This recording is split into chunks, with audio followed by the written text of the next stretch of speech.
Welcome to my channel, because subscribing is forever free, so please help subscribe. And don't forget to like, and comments too, thanks. Bao Zheng, symbol of justice and fairness. A well-known official and judge of the Northern Song dynasty, Bao Zheng lived from the year 999 to the year 1062. During his tenure, he fiercely combated corruption, resolved a number of challenging cases, and sentenced dishonest governors, violent relatives of high-ranking politicians, and cunning merchants to prison terms. In the areas he served, Bao gained a great deal of popularity and respect from the populace. He was known as Bao of the Clear Sky, Bao Qingtian, for his integrity, altruism, and fair judgment. Bao Zheng stood out from other imperial officials and magistrates who frequently utilized torture to extract confessions, leading to the wrongful conviction of numerous innocent persons. Through investigation of justice. The earliest, and maybe most famous, Chinese investigator, Bao Zheng is most known for being a smart judge who could solve any case. By conducting in-depth research, Bao Zheng, a kind and wise judge, resolved disputes involving both commoners and nobles. Instead of using torture, he relied on his keen observational abilities, deduction, cunning, and patience.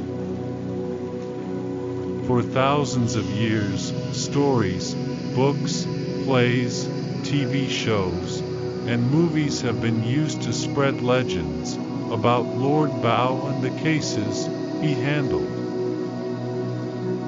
The tales of Bao Zheng and his cases gave rise to the traditional Chinese literary genre known as gongan, which is the Chinese equivalent of a detective series written as chapter novels. Even in 21st century, modern Chinese detective fiction that incorporate the structure of Western mystery novels, like Sherlock Holmes, the lingering influence of Lord Bao, and the gongan tradition can be detected. The most well-known and well-liked of these was Sang Tanan by Zheng Shaoqin, which is set in Shanghai in the early 1900s. Bao Zheng is frequently represented as a stern black man, with a light crescent birthmark on his forehead, in today's performing arts as a well-liked character, with a few elite martial artists at his side. Before national service, filial piety, Bao Zheng was raised in a family of scholars, and put a lot of effort into his studies. Finally, at the age of 29, he passed the imperial civil service test, and received an offer for a position as a county magistrate from the government. However, Bao Zheng made the decision to choose filial piety, because his elderly parents were ill at the time. He left the prominent job, and went back home to care for his parents, till they both passed away after nearly 10 years. After that, Bao Zheng went back to work for the government as a regional official. Since he was trustworthy and wise, he was quickly promoted to the position of magistrate in Kaifeng, the capital of the Song dynasty. This was a difficult location to rule because so many aristocrats and wealthy families called Kaifeng home. However, Bao Zheng transformed it into a calm area in less than a year by putting into place a number of reforms. For instance, in the past, a plaintiff was required to draft a claim in writing and submit it to the court through clerk staff. strong families would frequently bribe the clerks to dismiss or stop a case. Bao Zheng made the decision to let people voice issues verbally rather than in writing. Poorly educated people could so avoid some injustices brought about by officials who would falsify the information in the paperwork.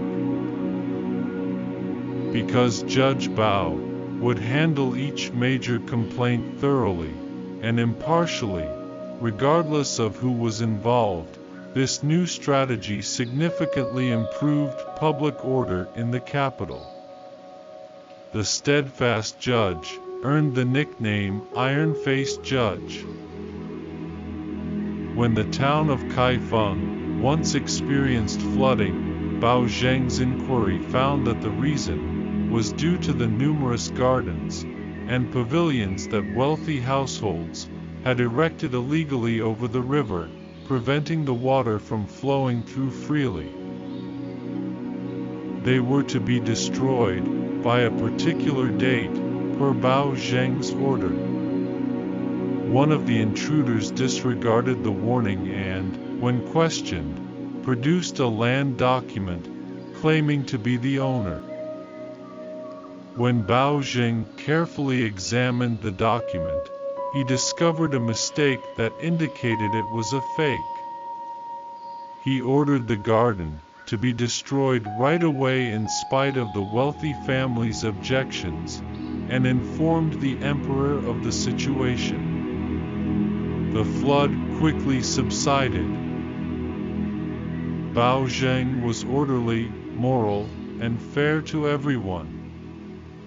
One of his relatives had once broken the law, and the victim had taken him to court. The disrespectful uncle was brought before the court by Bao Zheng, who then beat him 100 times with sticks as punishment.